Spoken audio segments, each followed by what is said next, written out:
Sí. Bueno, creo que ya. Bueno, muy buenas noches.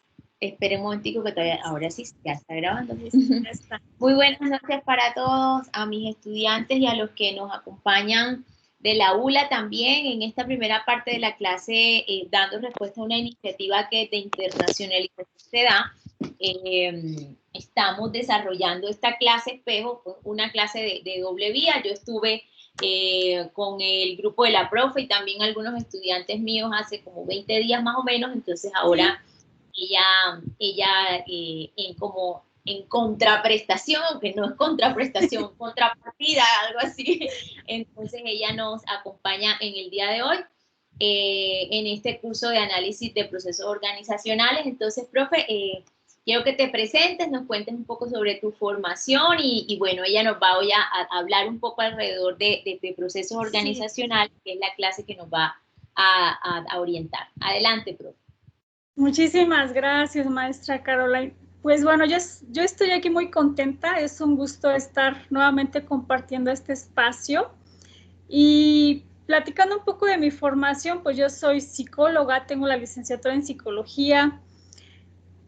Después estudié una maestría en lo que es el área de recursos humanos, precisamente esto como una inquietud personal. Yo cuando entré a las organizaciones y me di cuenta que no todo era solamente psicología. Dije, yo necesito algo más para entender de qué manera las organizaciones, yo lo veo así, son como un ente viviente. Entonces, entender un poquito más todo esto de lo que vamos a hablar el día de hoy que tiene que ver con los procesos. Entonces, bueno, me metí a la maestría de lo que es dirección de recursos humanos.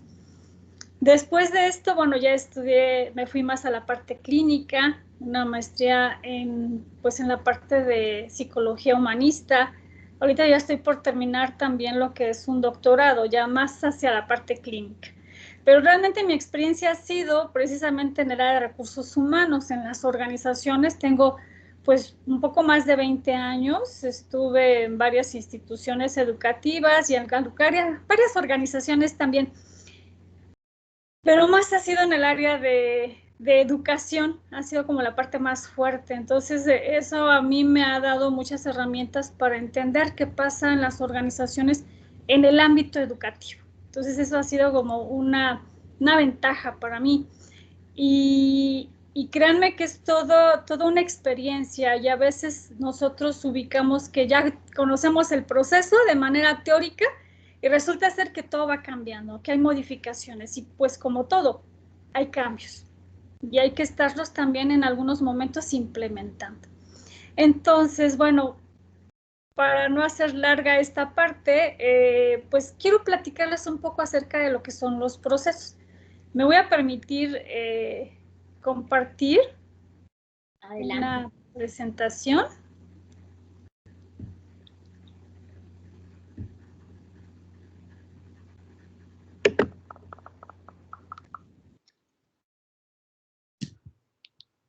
A ver si así. Muchas gracias.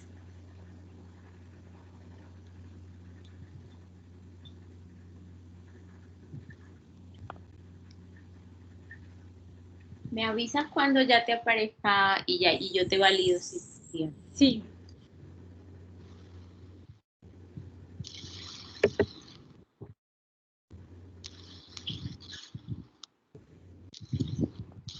Listo.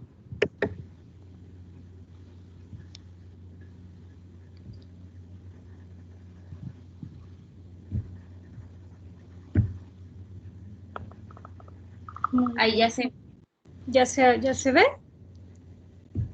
Sí, ¿verdad? ve, sí. Sí. Sí. Perfecto. Sí, señora. Muchas gracias. Se ve la última, dice la clave para motivar. Ah, ¿no se ve la primera? No, Ah, súbete un vamos poquito. a ver qué pasó aquí. A ver, dejo de compartir y vuelvo a compartir, a ver qué sucedió.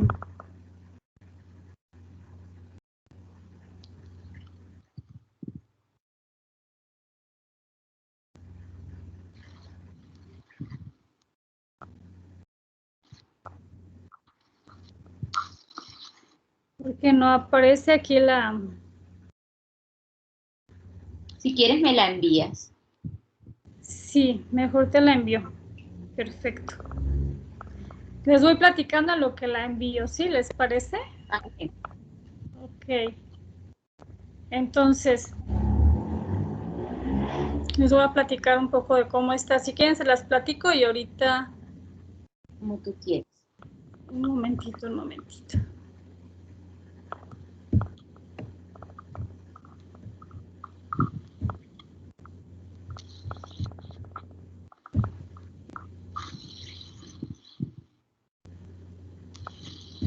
Sí.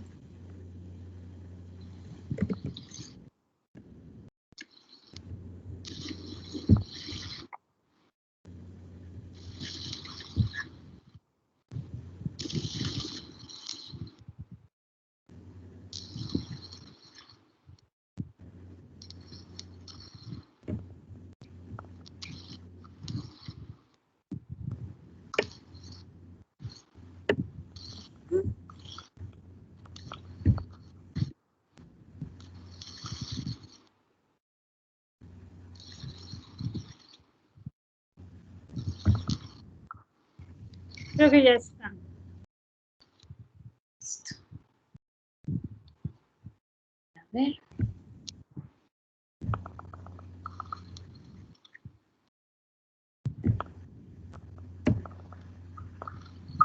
Listo, ya me llegó. Sí, ¿verdad? Ya la estoy abriendo. Sí. Muchas gracias.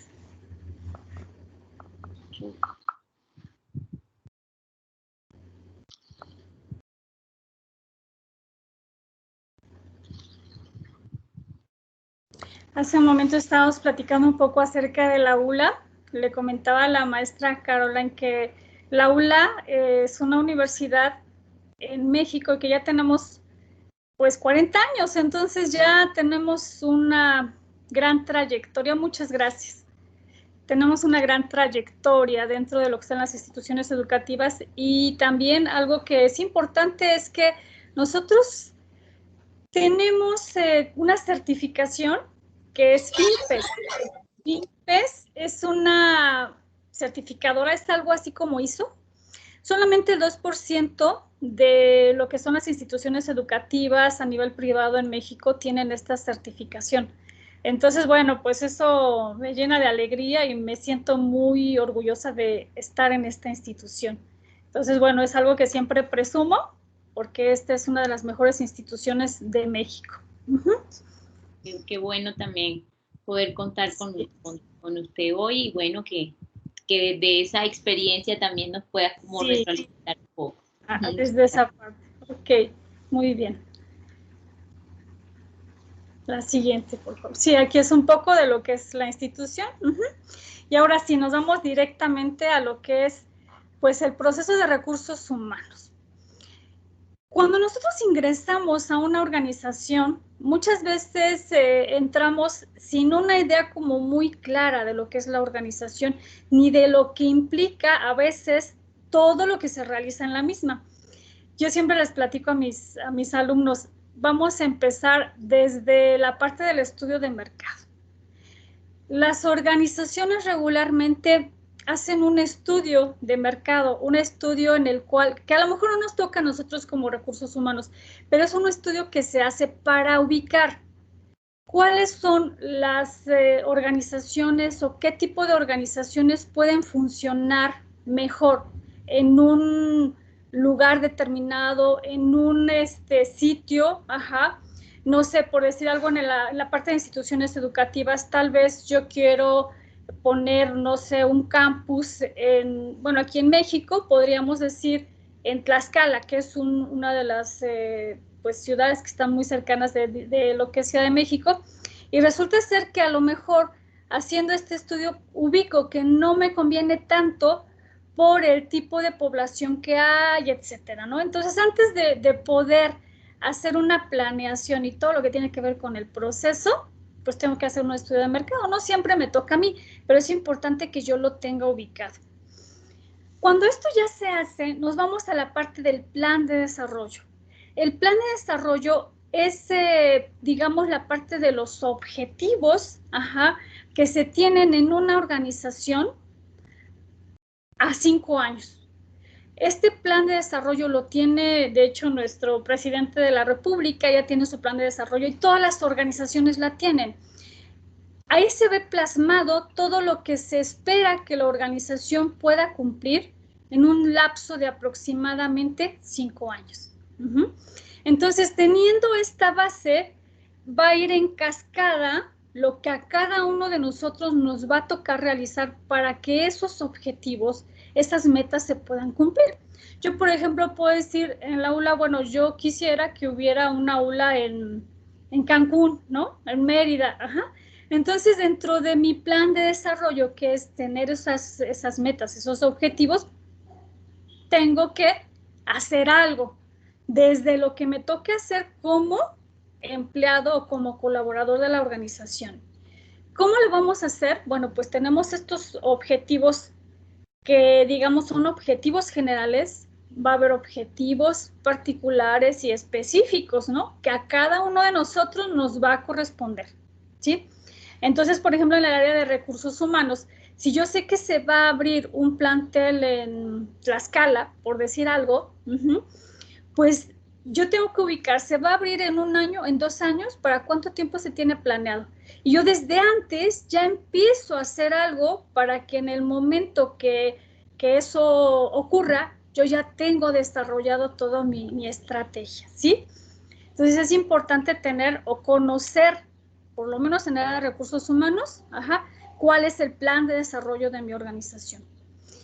Vamos con la parte de la estructura. La estructura organizacional tiene que ver con 2 aspectos fundamentales.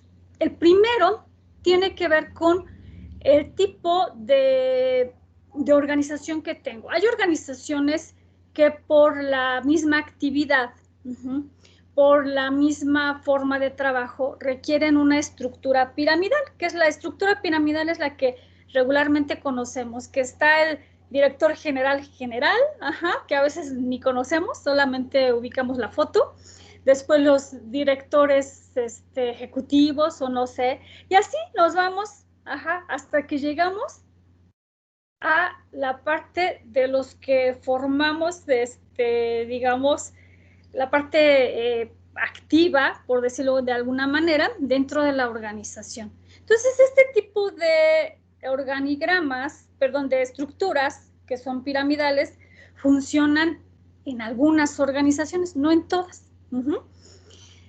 Hay otro tipo de estructuras que son estas estructuras horizontales, ¿sí? Estas estructuras horizontales tienen digamos, el objetivo de que esto que habíamos visto como pirámide empiece a funcionar de una manera diferente, que la actividad sea muchísimo más fluida, que no tengamos que esperar hasta que llegue el director general para que me autorice.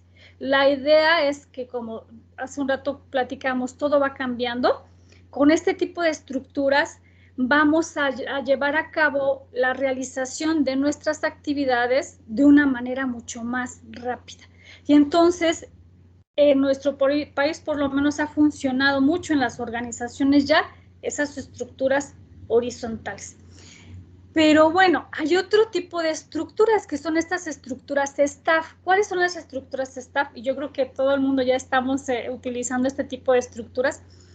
Cuando se nos contratan por proyectos, cuando de pronto yo en mi misma organización puedo ser líder de proyecto de, no sé, de mercadotecnia, que vamos a lanzar un nuevo producto, ¿no?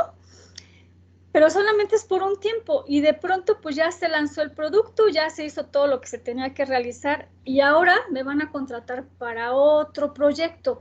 Y entonces esas van a ser las estructuras de staff, en donde incluso yo no tengo un puesto determinado. En alguna ocasión puedo ser líder de proyecto y en otra ocasión, a lo mejor, no sé, Catherine va a ser la líder de proyecto, ¿sí?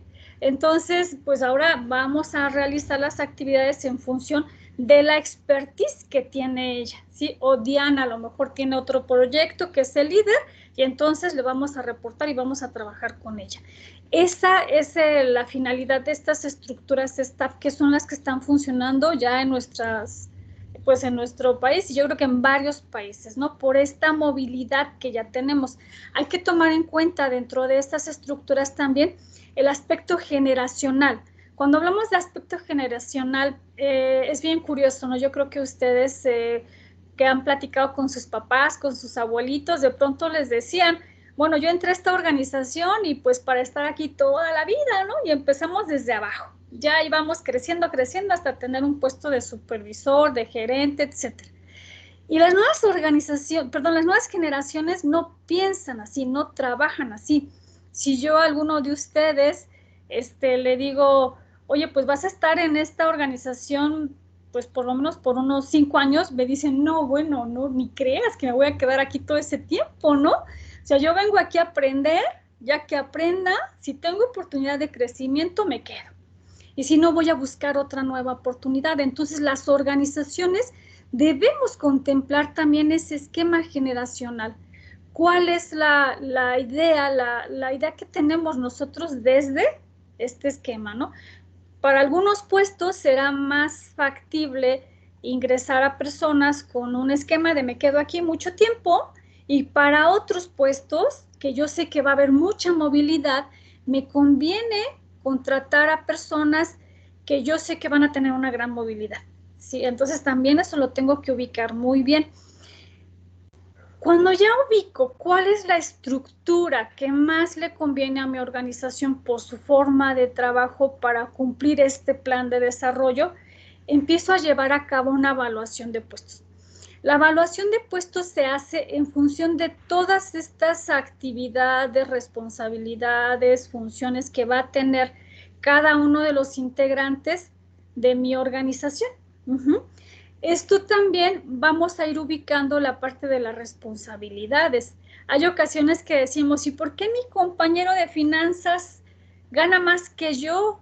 Ajá, que tenemos el mismo puesto. Bueno, pero él tiene un cargo que podríamos decirle de mayor riesgo para la organización, ¿no? Porque está manejando valores. Entonces eso le da un peso mayor. Y es así como también se van determinando los sueldos en estas organizaciones.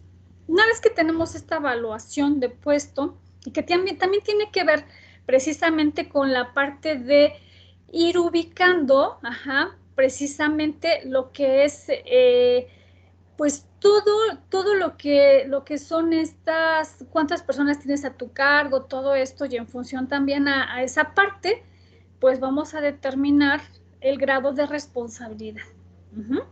Se hace un análisis y descripción de puesto, ya teniendo toda esta información. Es bien interesante porque aquí es, no sé, a lo mejor, ¿cuántas llamadas haces al día? No, pues 20. ¿Y qué más haces? Ah, bueno, pues también recibo el agua para beber de todos mis compañeros. Ah, pero también me toca, no sé, poner el café a todas las oficinas. No sé, todas esas actividades que a lo mejor hasta lo hacemos como sin tomarlas en cuenta, todo eso vale, porque eso implica también un tiempo de tus actividades en la organización. Entonces, eso es lo interesante, que vamos a ir ubicando cada una de estas actividades, con qué frecuencia las haces. Si eres el responsable directo, le tienes que reportar a alguien. Todo esto, entonces por eso es un análisis muy detallado y esto nos va a ayudar a tener estas descripciones de puesto, y el perfil de puesto viene como a colación y como consecuencia de esto que estamos haciendo. Este perfil de puesto ya me va a decir, ah, bueno, para estas actividades, estas funciones y responsabilidades se requieren estas características, se requieren estos conocimientos, se requiere esta experiencia. Aquí tenemos nosotros, yo creo que en muchos lugares que nosotros estamos compartiendo también con nuestros compañeros de Colombia, nosotros tenemos mucho cuidado en esta parte de la inclusión. porque de pronto hubo un tiempo en el que decíamos en nuestras vacantes, bueno, requiero varón, soltero o casado, dependiendo, ¿no? Pero esto ya no está permitido en las organizaciones, por lo menos que se vea en alguna, pues no sé, cuando nosotros estamos buscando personal, incluso en las entrevistas, ¿no? Hay que tener mucho cuidado cómo hacemos las entrevistas, porque entonces si no las hacemos adecuadamente, estamos cayendo ahí en esta parte de no inclusión dentro de las mismas organizaciones. Entonces, esto también es un punto interesante que yo les digo a mis chicos, a mis alumnos, hay que tener mucho cuidado, porque el hecho de que tú le digas a una persona en las entrevistas, que ahorita vamos a pasar a ese punto, sabes que no te puedo contratar por esto, porque tienes hijos o porque lo que ustedes quieran, corremos el riesgo de que pues haya una demanda contra nuestra organización. Entonces sí hay que tener muchísimo cuidado con esta parte. La que sigue, por favor.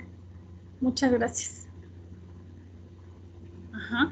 Y entonces eso hace que vayamos a esta siguiente parte, que bueno, es la parte de atracción de talentos. ¿Cuáles son estas características que yo requiero para mi organización? Y en esta atracción de talentos, a veces la gente nos dice, bueno, es que, perdón porque lo voy a decir así, ¿no? Si tú no estás contento con esta actividad, pues ya hay una fila esperando a que tú entres, ¿no? Perdón que lo diga así, pero a veces lo comentan en las organizaciones. ¿Por qué? Porque el área de recursos humanos tiene una gran cantidad de currícula y de información de personas que cumplen con características para cada una de las vacantes que tenemos en las organizaciones. Entonces, la idea es que incluso para algunos puestos, algunas vacantes, es más factible que se contraten personas externas, se puede decir, y para otras personas internas, porque esto es algo que también va nivelando, tiene sus pros y sus contras, el poder, digamos, incluir dentro de nuestras organizaciones personas internas o externas, dependiendo mucho cuál es la vacante y qué es lo que se espera. Un punto clave, de verdad que yo siempre le doy mucho énfasis a esto, tiene que ver con las entrevistas. Las entrevistas son, de verdad, nosotros en la parte de psicología, administración y todas estas áreas que nos dedicamos a la parte del recurso humano, del factor humano, es desde que llegan, ¿no? Desde que llegan a tu entrevista, incluso desde que estás llamando por teléfono, tú te vas dando cuenta cuál es la característica, realmente si está interesado en esta vacante, si cumple, siempre es algo que también nosotros comentamos. En las organizaciones, bueno, tenemos una filosofía organizacional que contempla los valores, principios, todo lo que ya conocemos, y también como persona tenemos una filosofía. Y la idea es que esto haga clic, y que haga clic con lo que requiere la organización y con lo que la persona necesita. Eso es algo muy interesante que yo lo puedo descubrir no nada más en toda pues todas las pruebas que le pueda hacer, los psicométricos, sino en la entrevista. Esto es clave, porque incluso los que nos dedicamos a esto, de repente tomamos cursos que si de grafología, que si de lenguaje de la cara, que un montón de cursos que tienen que ver con el conocer a la persona de una manera íntegra. Y entonces yo ahí me voy a dar cuenta cuando me está mintiendo, incluso en qué momento está tratando de manipularme, ¿no? De repente me puedo decir, oye, mira qué bonita está tu medallita, ¿no? Y ya ahora sí que el entrevistado resulta ser entrevistador, ¿no? Entonces hay que tener muchísimo cuidado con esta parte de la entrevista. Es mucho lo que hay que decir, de ahí no me voy a detener, porque si no haríamos aquí la clase solo de entrevista, pero sí es un punto clave siempre que vamos a llevar a cabo este proceso de recursos humanos en una organización. Viene precisamente la parte de la selección. Y una vez teniendo esta atracción de talento, teniendo bien estructuradas nuestras entrevistas en la organización, pues ahora sí voy a seleccionar. Regularmente la selección se hace con los 3 mejores candidatos o los 3 personas que cumplan más con el perfil que se está requiriendo. Y entonces a ellos, ¿qué les va? Bueno, cada organización es diferente, pero lo ideal es que se pueda llevar a cabo pues esta parte de una entrevista profunda, que tengan entrevista con el área solicitante, que se haga la parte de psicométricos, que se lleve a cabo una visita domiciliaria, que se pueda llevar a cabo también algunas pues llamadas telefónicas a las organizaciones donde la persona ha estado laborando para ver cómo fue su desempeño. Y bueno, también se hace parte, bueno, socioeconómico, es parte también de lo que se lleva a cabo aquí. Un examen médico también. El examen médico nos ayuda porque en algunas ocasiones, y bueno, voy a aprovechar para contarles también un caso así entre paréntesis, ahorita me acordé. Hay ocasiones que nosotros tenemos alguna situación, bueno, concretamente yo tuve un caso así que tenía un soplo en el corazón. Y entonces esta persona iba para un puesto en el área de contabilidad. Nosotros sabemos que en el área de contabilidad pues no es necesario hacer como tanto esfuerzo, no te tienes que estar trasladando de un lugar a otro. Cuando se le hace este examen médico, me dicen, oye, ¿y para qué puesto lo necesitas? Entonces ya yo les comenté, es para un auxiliar contable. Ah, no tengo problema, nada más si te hago la observación de que tiene un soplo, para que se le dé un seguimiento en el estado de salud y también en el tratamiento que la persona tenga, ¿no? Si esta misma persona yo la hubiera reclutado para un puesto de, no sé, mantenimiento, auxiliar de aseo, no sé, alguna otra actividad que sea incluso de mayor movilidad y que pudiera en algún momento, pues, tener algún problema para su salud, pues no se haría esta contratación de una manera tan fácil como se hizo, ¿no? Entonces, esta es la intención de poder hacer estos exámenes médicos. Exámenes médicos generales, porque allá va otra, ¿no? Hay aspectos que también debemos tocar así con pincitas, porque si no entramos en la discriminación, ya saben, hay que tener mucho cuidado con esta parte, ¿no? No sé, hay pruebas que no se permiten hacer tampoco ya en nuestro país, como, no sé, del VIH. Todas estas pruebas no se pueden hacer en nuestro país, ¿no? Porque ya estamos incurriendo también en una falta. Hay que respetar mucho y hay que conocer, eso es otra cosa importante. Hay que conocer, lo que es la Ley Federal del Trabajo. Para nosotros es básico y de verdad hay ocasiones que nosotros en el área de recursos humanos, incluso como trabajadores, no la conocemos, sabemos que existe, pero no nos hemos dado el tiempo para darle una revisadita, porque ahí viene todo lo que tiene que ver con mi ingreso a una organización, cuáles son mis derechos, todo esto que tiene que ver incluso con la parte de la normatividad que la misma organización debe seguir, y que a partir de esta ley se empiezan a hacer, como les comentaba, esta parte de normatividades, y a través de eso también se hacen las auditorías, ¿no? Entonces, teniendo clara toda esta información, todo se va a llevar a cabo de una manera más fluida.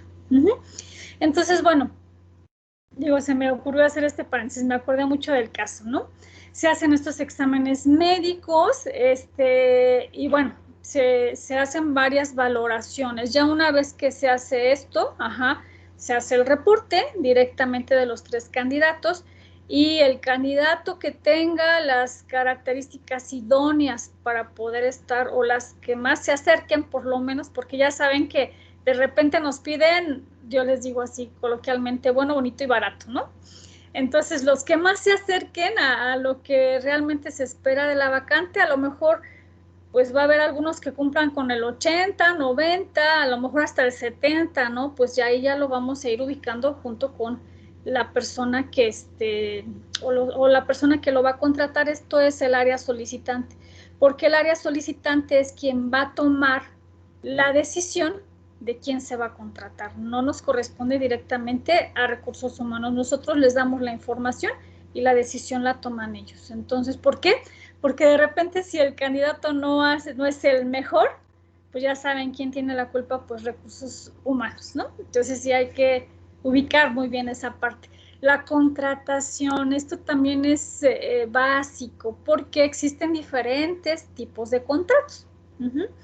Contratos que son determinados, contratos indeterminados, contratos por obra, una gran variedad de contratos. Entonces, es importante que nosotros también ubiquemos que estas contrataciones están en base igual.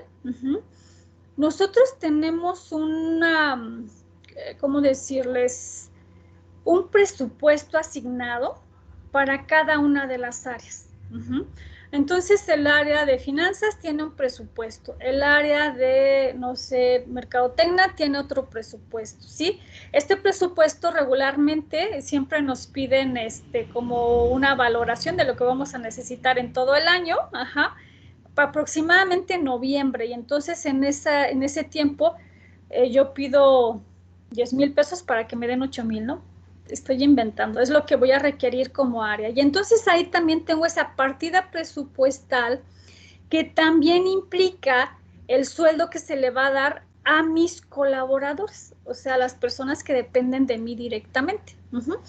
Entonces, una vez que yo ya tengo también esta parte, si yo voy a contratar a alguien, porque ya tengo mi organigrama a través de esta estructura que ya hice, entonces, ¿qué va a suceder? Que yo voy a verificar si realmente hay una autorización para que se contrate a la persona. Porque yo puedo decir tranquilamente, pues necesito 3 capturistas. Pues sí, pero ¿y tu autorización? ¿Y de dónde se le va a pagar, no? Entonces, yo antes de que le dé a firmar un contrato a algún colaborador, yo necesito tener esa autorización para poder darle un contrato a firmar, ¿sí? Esto a través de un documento que es una requisición de personal con las autorizaciones pertinentes. Entonces, ya una vez que la persona se contrató, ya una vez que yo verifiqué estas autorizaciones, porque bueno, ya vamos a saber de dónde va a salir el dinero para pagarle, ahora sí, vamos a la parte de la inducción. Entonces, cuando hablamos de inducción, tenemos una inducción a la organización y una inducción al puesto. La inducción a la organización tiene que ver con pues que conozca de la historia de mi organización, la filosofía, incluso bueno, de esta parte de los valores, todo lo que tiene que ver con la organización, todo. Y la otra, esa nos corresponde regularmente a recursos humanos, y ya sea que ahora ya se estila más, ¿no? Le mandamos una liga, hace su examen, ¿no? Con la información que se le dio en esta liga, que son videos y toda la información de la organización, hace su examen y bueno, ya acredita, ¿no? Si tenemos suerte, pues bueno, lo haremos presencial, ¿no? Pero regularmente ahorita se hace así. Y también tenemos esa parte de la inducción al puesto. La inducción al puesto la hace el jefe directo o la persona responsable de ese puesto. ¿Qué pasa aquí? De repente llegamos a la organización, ya nos contrataron, todo muy bonito, y llegamos y con trabajo sabemos quién es nuestro jefe directo, con trabajos, ¿no? Porque a lo mejor está de viaje o no sé lo que ustedes quieran, y nada más me dan un bonche de papeles y me dicen, esto es lo que tienes que realizar, y bueno, pues déjame ver primero dónde estoy parado, ¿no? O sea, cómo es la dinámica aquí, ¿no? Entonces, esta inducción al puesto la hace, si no es el jefe directo, sí debe haber una persona asignada que le dé esa inducción a las actividades que tiene que realizar. Es importante el seguimiento del área de recursos humanos porque aquí regularmente se hacen estos contratos por tiempo determinado, y una vez que pues ubicamos las dos partes que sí queremos estar ahí, pues ya se da un contrato indeterminado. Entonces es como un periodo en el cual estamos ubicando si realmente somos compatibles. Entonces durante este periodo es en donde también se le debe dar esta inducción al puesto. Cuando Perdón. termina o un poco antes, sí. Bueno. Una pregunta, ¿y qué pasa, por Sí, ejemplo, cuando te dan a lo mejor el contrato, el primero, pero ya no te dan un segundo, pero digo, tampoco te corren, ¿no? Pero sigues ahí, o sea, ¿también se manejan así? No, fíjate que ahí qué buena pregunta haces, porque nosotros tenemos, por ejemplo, un contrato por un mes, ¿no? Que es un contrato por tiempo determinado. Y entonces se termina ese tiempo y ya no te dan un siguiente contrato. Tú ya no tienes la obligación de seguir ahí. Pero si tú sigues yendo a trabajar de manera constante y pasan 3 o 4 días, tú como trabajador, si tú registraste tus entradas y todo lo del trabajo y tienes cómo comprobar, la organización ya se tiene que comprometer a darte un siguiente contrato, ya sea por tiempo determinado o indeterminado. No puede dejarte fuera así nada más, ¿eh? Entonces la organización se tiene que comprometer a darte otro contrato, ya sea por un mes más o por el tiempo que corresponda directamente a las actividades. Sí, sí, adelante, Francisco. Gracias. No sé si con esto contesté, Sheila. Sí, maestra, gracias. Sí, gracias. Quiero, Sí, profe, sí. decir algo aquí que parece que fuera lógico, pero no es. Y considero súper pertinente la pregunta de la compañera, porque dice, bueno, no me corren, pero tampoco me han dicho que sigo. Y desde lo personal, yo he visto personas que no son avisadas y se presentan al día siguiente y la de gestión humana dice, ay, pero es que nosotros no te notificamos que tú ibas a ser renovado, pero tampoco, ¿tú no te acuerdas que hace un mes te dijimos que en una carta de preaviso que en un mes se te acabó el contrato y tu contrato se acababa ayer? Y la persona, no, yo no sabía, yo vine a trabajar normal. Entonces, a veces nosotros damos eso por hecho y se lo digo, o sea, yo pues, en pleno siglo XXI he vivido esas cosas. No pareciera que esto no debería pasar.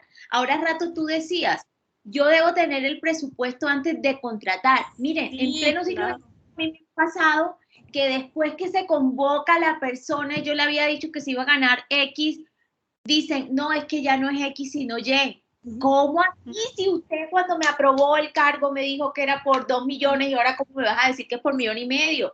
Y con la vergüenza de la vida uno va donde la persona, mira qué pena, pero me dijeron que había un error. Y después que te desgastaste un mes en el proceso se dan cuenta de que no era el salario. Entonces parece que estas cosas fueran como muy lógicas y, ay, claro, profe, obvio que hay que saber salario. Miren, no necesariamente es tan obvio, por eso todas las áreas tienen que conversar porque pareciera que hay algunos procesos de gestión humana que se vuelven tan repetitivos que no podemos dar por sentado cosas porque nosotros asumimos que es así, pero siempre hay como que estar blindándose. Y esto les cuento que yo lo he visto, no les estoy hablando de una empresa de 10 personas, les estoy hablando que lo he visto en grandes empresas, que después que el candidato pasa por eso, mira qué pena, pero hubo un error y tu salario no es tal y no es tal, después de haber hecho perder el tiempo al candidato y también a la persona que hace el proceso de selección. Entonces hay que como que blindarse en cada uno de esos procesos de gestión humana para poder estar en el asunto. Bueno, pero yo creo que lo mencionas como en el mejor de los escenarios, porque, por ejemplo, yo tuve como un caso en el que sí dijeron, ¿no? O sea, la persona tomó el proceso, iba a las capacitaciones, ya llevaba yo creo como 15 días y a la mera hora le dijeron, no sabes qué, que tu presupuesto para que tú entraras no fue aprobado y le dieron las gracias. Entonces, imagínate, ¿no? O sea, eso sí es peor. Sí, pasan cosas así. O renuncia a la persona, o sea, a lo mejor estoy trabajando y ya me van a contratar en otro lugar y pues renuncio a la empresa donde yo estoy y resulta que allá me dicen, oye, ¿sabes qué? Pues no, discúlpame, pero no. Entonces, sí hay que estar, digamos, esta parte de las requisiciones de personal, bueno, cada organización tiene el nombre de este documento en donde yo debo estar segura o seguro de que realmente esta vacante ya está liberada.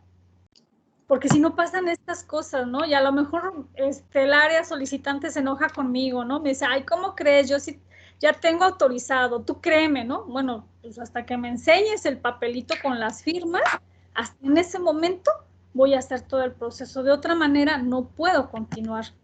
Entonces, sí hay que tener mucho cuidado con eso, ¿no? Que es bien, es un tema que pasa desafortunadamente muchas veces, y esto que también estaban diciendo, que de pronto llegas al otro día y ay, pues, ¿qué crees? Yo ya te había avisado, ¿no? Que ayer era tu último día, no sé ni por qué te estás presentando hoy. Otra de las cosas que hacen en las organizaciones y que también no se debe hacer y lo hacen, es que en el momento que tú firmas tu contrato, ya te dan a firmar tu renuncia, ¿no? Y tú dices, ¿cómo me estás dando a firmar mi renuncia? Sí, bueno, apenas estamos iniciando, ¿no? Es algo que muchas organizaciones hacen y que tampoco, en teoría se debiera hacer, ¿no? Entonces es algo que también malamente o es una mala práctica que tienen las organizaciones. Entonces sí hay que estar muy atentos a pues estos tipos de casos, porque tanto para la persona que se está contratando con nosotros, como para la misma organización, porque si no, bueno, pues ya me viene una demanda, ¿no? Sabes que tú no me avisaste, yo no he firmado nada, todo este tipo de situaciones que después se vuelven una complicación en la organización. Sí. Creo que Francisco nos quiere comentar algo. Hace ratito vi que levantó la mano. No sé si esté por ahí. Sí, maestra. Buenas Hola, hola. tardes. Hola, buenas tardes. Sí, nada más era para reforzar este tema muy interesante respecto a los contratos que se desarrollan en cada una de las organizaciones, eventual, de planta, todo eso. Yo creo que aquí sí es muy importante, por decir, hay organizaciones que determinan ciertos contratos de 30, 60, 90 días, cosas así, ¿no? Nosotros, por decir, por poner un ejemplo, donde trabajo precisamente, nosotros se hace un contrato de 30 días y otro de 60 días. Después de los 60 días, que si, por decir, termina tu periodo, el segundo contrato de 60 días, si por alguna razón el patrón no te notificó ya tu contrato de planta, nosotros después de ese lapso de 90 días, nosotros pedimos que se le dé su contrato de la agente al trabajador. Entonces, por decir, si no se le da después de esos 90 días, ya conforme a la ley o conforme a derecho, él en automático tiene derecho a su contrato de planta. Nosotros es como lo manejamos en nuestra organización. Si por alguna razón se le pasó la fecha al jefe inmediato, a recursos humanos, a quien tuvo que ver, notificado al colaborador, simplemente le respeta su contrato de planta. Eso ahí por ese lado. Y también a lo mejor suena un poquito, a lo mejor me voy saliendo del tema, pero lo que pasa es que la misma ley federal del trabajo en muchos sentidos protege al colaborador a final del día.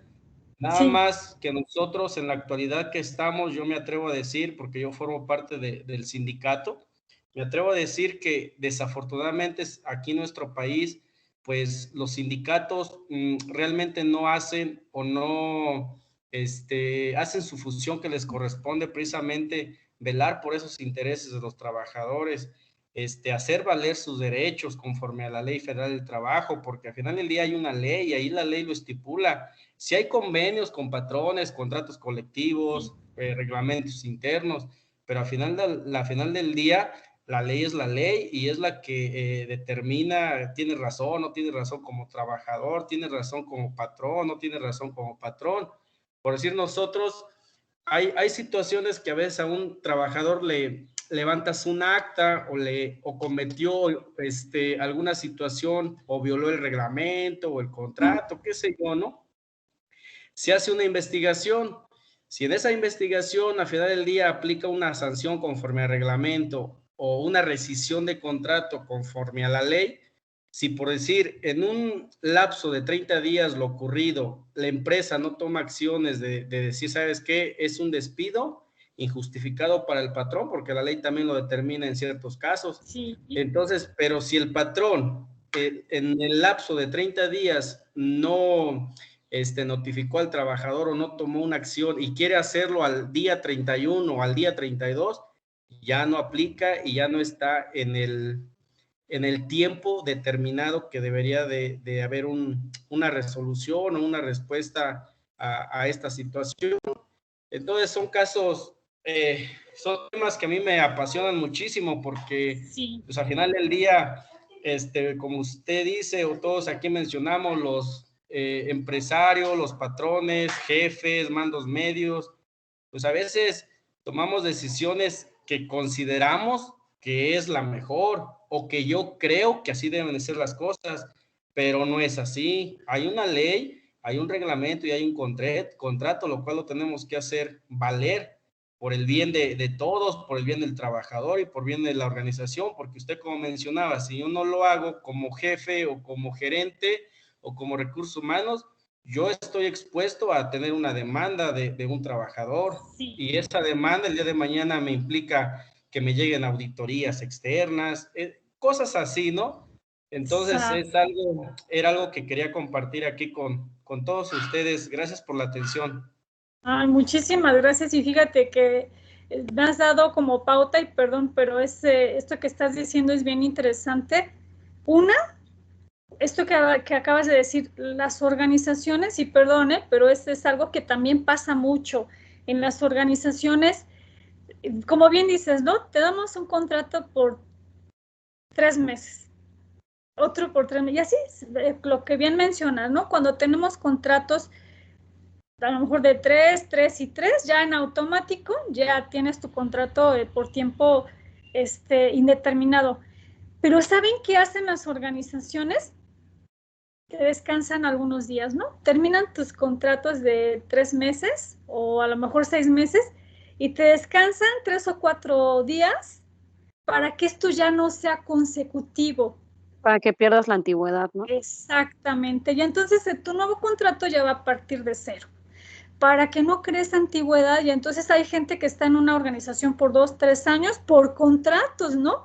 Pero es porque precisamente hacen estas malas prácticas, yo así lo veo, para que tú no tengas antigüedad y no seas acreedor a esto que nos dice Francisco de un contrato por tiempo determinado. Y pues eso es lo que pasa con los outsourcing, ¿no? Sí, así es algo muy común.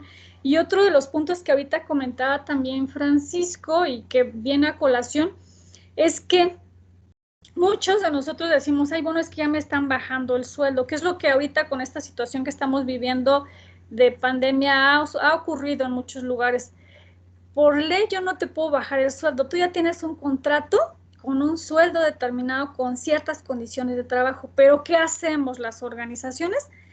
Le damos un documento que son estos famosos convenios, en donde en el convenio yo lo anexo a tu contrato, en donde dices, no me des liquidación ni nada, pero por convenio yo ahora voy a trabajar menos días y ahora mi sueldo va a ser de tal. Y entonces las organizaciones, tanto en horarios como en sueldos, cualquier tipo de condición laboral, lo anexan a nuestro contrato, es un convenio, y nos dicen, y te respeto tu antigüedad, y tú ya estás aceptando estas nuevas condiciones de trabajo. Es algo que se practica mucho también en nuestro país, ¿no? Porque también necesitamos tener este sustento de que no fue porque a mi organización se me ocurrió, ¿no? Y que nada más te bajé el sueldo pues por la pandemia, ya no, yo necesito un documento que ampare a mi organización, y que al final del día el trabajador no me demande, ¿no? Entonces sí se hacen estos, digamos, cambios de situación laboral siempre y cuando haya convenios, ¿no? Y de verdad las organizaciones, ya hasta tienen, como les decía yo en algún momento, el machote hecho, ¿no? Ya hasta saben cómo es que está la redacción y todo. Entonces, pues sí, ahí ya depende de nosotros como trabajadores si aceptamos la nueva situación. Si no la aceptamos, pues bueno, ahí tenemos una de dos, o que de plano, pues, termine nuestra relación laboral, o si aceptamos, pues bueno, bajo esas nuevas condiciones laborales. Entonces, todo es bien apasionante, es un tema bien interesante. Y me voy a seguir porque si no aquí nos detenemos. Otra parte, muchísimas gracias por sus sus comentarios, por enriquecer todo esto que estamos diciendo. Y la parte de la nómina también es un área súper interesante, igual. Digamos que el área de la nómina, pues ahí depende mucho si nos pagan o no nos pagan, en qué momento nos van a pagar, bajo qué digamos, qué condiciones. Es también un área bien interesante y que también nosotros desde la parte de recursos humanos necesitamos conocer muy, muy bien. Viene otro tema interesante que es esta parte del desarrollo y planes de sucesión. Cuando yo contrato a una persona, la idea es que la organización no solamente sea contratarla y pues ahí se va a quedar como capturista, como analista, no. La idea es que yo tenga ubicado cuál es el crecimiento y desarrollo que esa persona va a tener de acuerdo a sus propias características. De inicio, no sé si nos ayudas a la siguiente diapositiva. Muchas gracias, maestra. De inicio es la parte de la capacitación. La capacitación tiene la finalidad de que si el puesto me estaba pidiendo características, este es el 100% de lo que yo requiero. La verdad es que no es tan fácil contratar a alguien que tenga el 100%. Vamos a encontrar a alguien que tenga el 80% de lo que se me está pidiendo, hasta menos. Y la idea de la capacitación es que esta persona que llegó con un 80% para ubicarse en el puesto, ahora va a llegar a un 100%. Esa es la idea principal de la capacitación. De ahí viene la parte del desarrollo. Ya una vez que estoy aquí, yo no puedo permanecer mucho tiempo aquí. Y entonces, por eso tenemos que ver esta parte de plan de sucesión y todo lo que tiene que ver con la persona, porque va a ir creciendo, va a ir modificando incluso sus intereses. A lo mejor llegó y estaba muy contento al principio, pero es algo, como les decía, en esta parte de generaciones, ¿no? Cómo lo vemos ahora, cómo lo ven los jóvenes. Yo ya no lo puedo mantener ahí mucho tiempo. Y digamos que en estudios que se han hecho, a una persona, lo más que puedo mantenerlo motivado, se puede decir, en una organización, realizando, entre comillas, las mismas funciones o teniendo las mismas responsabilidades, es un máximo de 2 años. Después de este tiempo, yo tengo que buscar esta movilidad a otro puesto, ya sea en el mismo nivel, pero en otras áreas o algo similar, o que crezca, ¿sí? Entonces, es algo que la organización debe tener contemplado, ¿no? Entonces, hay planes que las organizaciones tienen muy estructuradas, bien interesantes. Ahora me acuerdo de uno de sus compañeros, trabajaba en una farmacéutica y ellos tenían así como, decían ellos, como sus retos, ¿no? Llegaban y decían, la primera semana, y esto eran puntos que también tienen que ver con el siguiente aspecto que está ahí, que es la evaluación de desempeño, en donde nosotros a lo mejor la primera semana, nuestro objetivo es a lo mejor platicar con 4 de nuestros compañeros que no conocemos.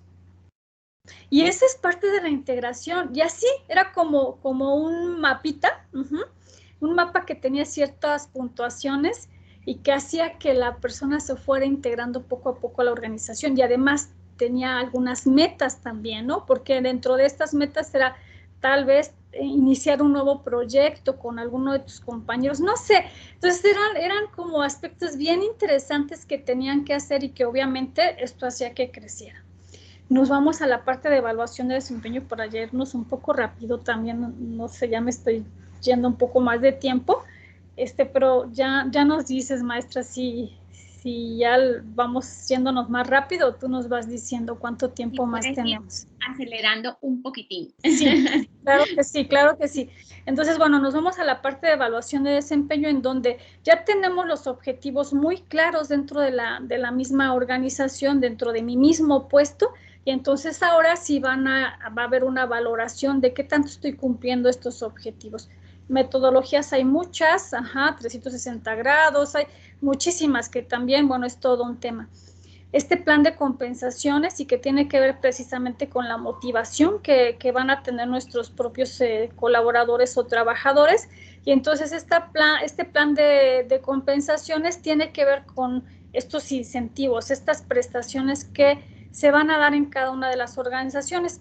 De inicio, bueno, aquí en México tenemos, le llamamos así, ¿no?, las prestaciones de ley, que son las que la Ley Federal del Trabajo y todas estas instancias nos están pidiendo.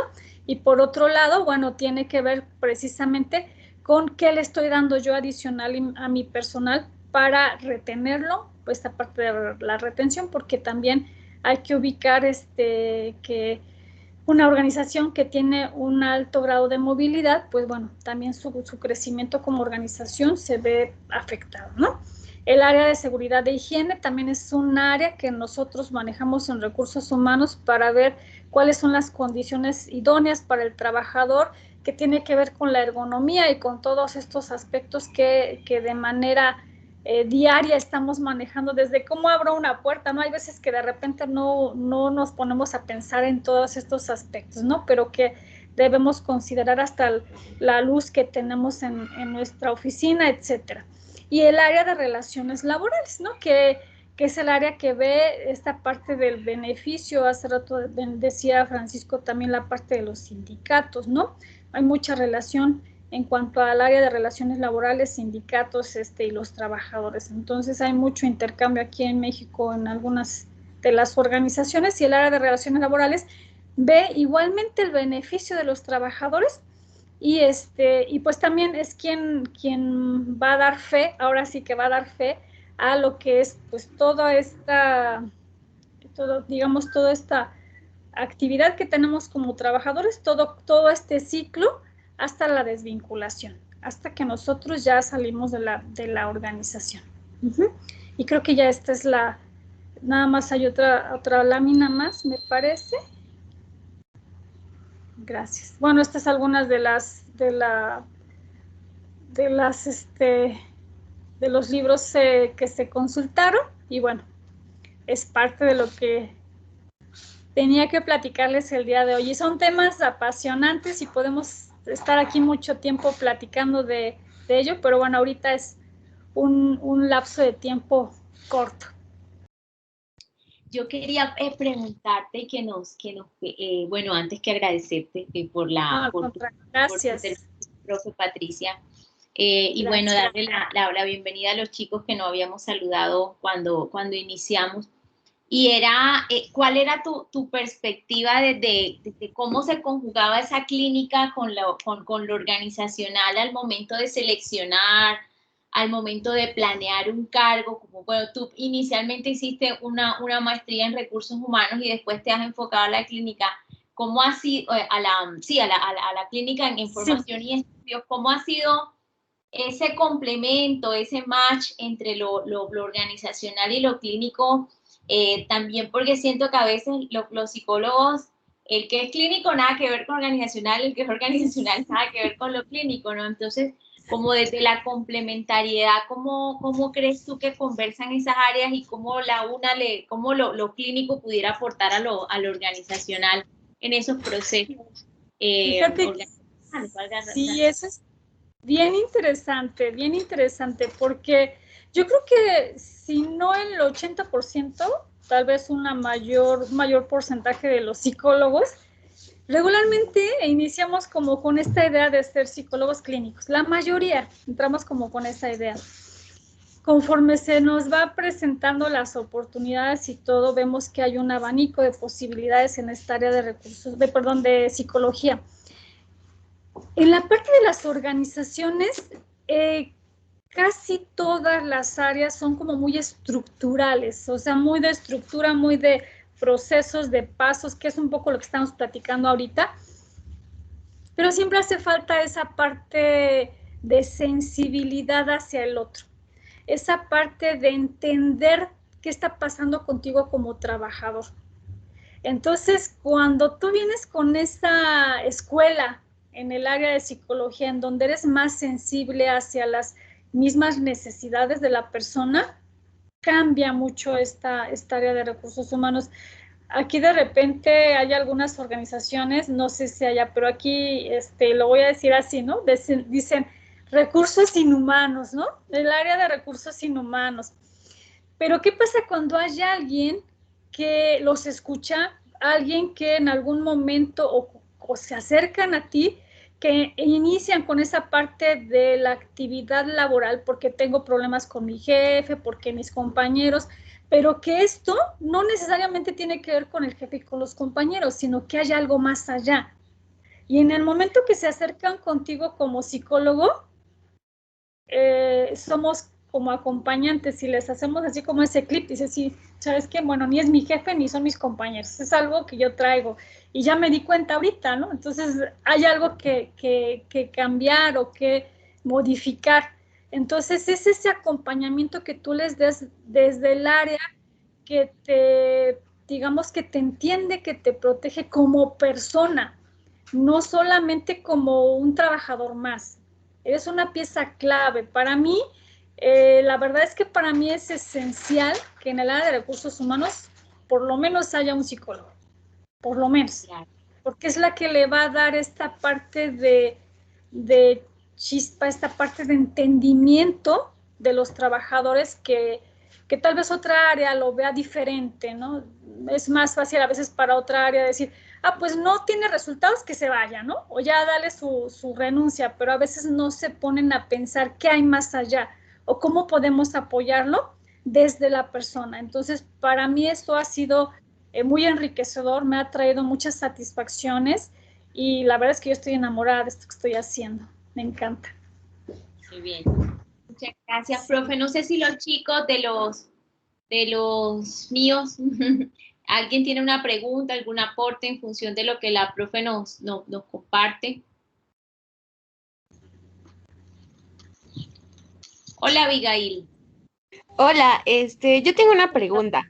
En las entrevistas, bueno, algo que mencionaba, es muy importante estar indagando, pero en este caso, ¿cómo aseguramos que si nosotros tenemos ciertos requisitos, ¿no? O sea, supongamos la parte de buró o escolaridad, y al final nosotros se lo mencionamos al candidato, pero hay veces que pues obviamente ellos no son honestos, ¿no? Y me queda claro que ahora sí que ya vamos desde un perfil operativo hasta un perfil de gerente. ¿Cómo podemos nosotros para indagar y no avanzar a lo mejor en el proceso si ya vamos en contratación y en la parte de documentos pues nos damos cuenta? ¿Cómo podemos indagar en la entrevista para poder obtener ese dato seguro? Sí, fíjate que eso es un tema bien interesante, Abigail, porque nosotros aquí en México tenemos una página de profesiones, le llamamos así, en donde tú pones el número de cédula profesional y ya te da el resultado de quién es la persona que tiene esa profesión. Entonces, nosotros en el área de recursos humanos ingresamos esa cédula y tú en automático vas a obtener la información. Nosotros también tenemos una página en nuestro país en donde es del Seguro Social y tu número de seguridad social que tiene que ver con todo el historial que has tenido como trabajador. Tú ingresas ese número de seguridad social y te viene pues el historial de la persona que tiene ese número.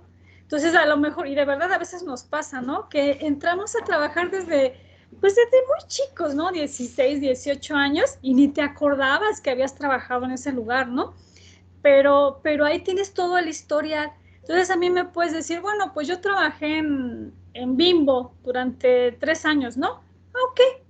Entonces tú ingresas este número y te das cuenta si realmente trabajo en Bimbo. Otra cosa que también hacemos mucho es incluso, esto es un proceso pues a veces un poquito largo, pero de verdad te ayuda, es que hablas a las organizaciones. Si tú me dices, estuve trabajando en tienda Zara, ¿no? Tú hablas a tienda Zara y preguntas cuánto tiempo estuvo ahí, ¿no? Además del historial que tuviste, también tienes que indagar cómo fue su desempeño laboral. Y muchas veces ya tenemos así como el checklist, ¿no? Del 1 al 10, ¿cómo fue la relación con su jefe? No, pues 8. Del 1 al 10, ¿cómo fue su compañerismo? No, pues 7, ¿no? ¿Por qué se fue? Y entonces ya empiezas a platicar un poco con las otras empresas. Eso también te da una idea muy clara. Y además, muchas veces los documentos que son básicos, como por ejemplo esto que nos mencionas, ¿no? Títulos, cédulas, todo esto, cartas de recomendación, por ejemplo, de otras empresas, todo esto lo pedimos antes de la firma de contrato. Hay ocasiones en que la misma organización te dice, mándame tu currículum y también mándame una copia de tu cédula profesional, ¿no? Y de X papel que yo voy a corroborar antes de que te llame a entrevista, ¿no? Entonces sí tenemos que ver muchas cosas antes de poder contratarlo. Incluso si tú hiciste alguna demanda a alguna empresa donde tú estuviste trabajando, yo puedo accesar a esta información en donde me dice si tú tienes una demanda con alguna organización. Y obviamente a mí no me lo vas a decir, ¿no? Porque yo te voy a contratar. Entonces, tú lo puedes, hay páginas aquí en nuestro país en donde tú puedes tener esta información.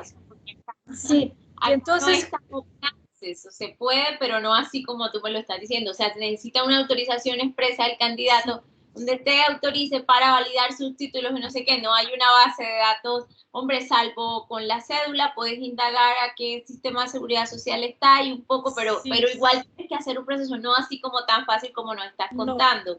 Y qué interesante, porque uno se blinda, ¿no? Sí, y ahorita que dices eso, nosotros aquí tenemos este aviso de privacidad. Cuando tú ingresas a una organización, firmas un documento, antes de que te contraten, cuando mandas incluso tu currículum y todo esto para seguir el proceso, y que tú autorizas que pues podemos obtener información de ti. Entonces eso también las organizaciones ya lo tienen, incluso en tu solicitud de empleo ya lo ingresan ahí mismo para que firmes. Una vez que llenas tu solicitud de empleo, también este aviso de privacidad con tu autorización, y entonces eso facilita mucho la información. No sé si más o menos con esto quedó, Abby. Sí, muchas gracias. Gracias. ¿Alguien más?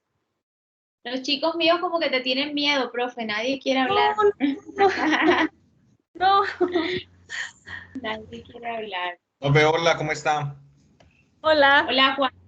Mucho gusto, Juan Fernando. Hola, Juan. Mucho gusto. Bueno, yo creo que de nuestros procesos acá, pues digamos que también tenemos casi los mismos lineamientos. Digamos que muchas empresas también se ajustan a esos perfiles y toman como amaño actividades inapropiadas en el tema de la contratación. Entonces, y más cuando son contratos que son prestacionales o que son prestados a terceros. Entonces, si la empresa le dice, yo quiero que me contrate tal empleado, pero no es bachiller, pero me lo tienes que contratar. Si usted no me lo contrata, no podemos hacer negocio. Entonces, ponen a su misión, digamos, esa área de recursos humanos y lo ponen en aprietos. Entonces, bueno, listo. El cliente, le vamos a prestar un servicio a un cliente y él quiere que le contrate un empleado de él con nuestra compañía, un tercero. Pero no es bachiller, no tiene libreta militar, no cumple con algunos requisitos nuestros, pero el cliente lo quiere. Listo, entonces omitamos todo ese proceso. Algunas empresas sí toman lineamiento, entonces dicen, no, si no cumple, hagamos entonces un contrato a obra-labor donde el cliente se haga responsable de ese empleado y que mientras estemos pactando un trato entre los dos, ese empleado va a ser nuestro, pues. Pero termina contrato y se va de nuestra compañía también.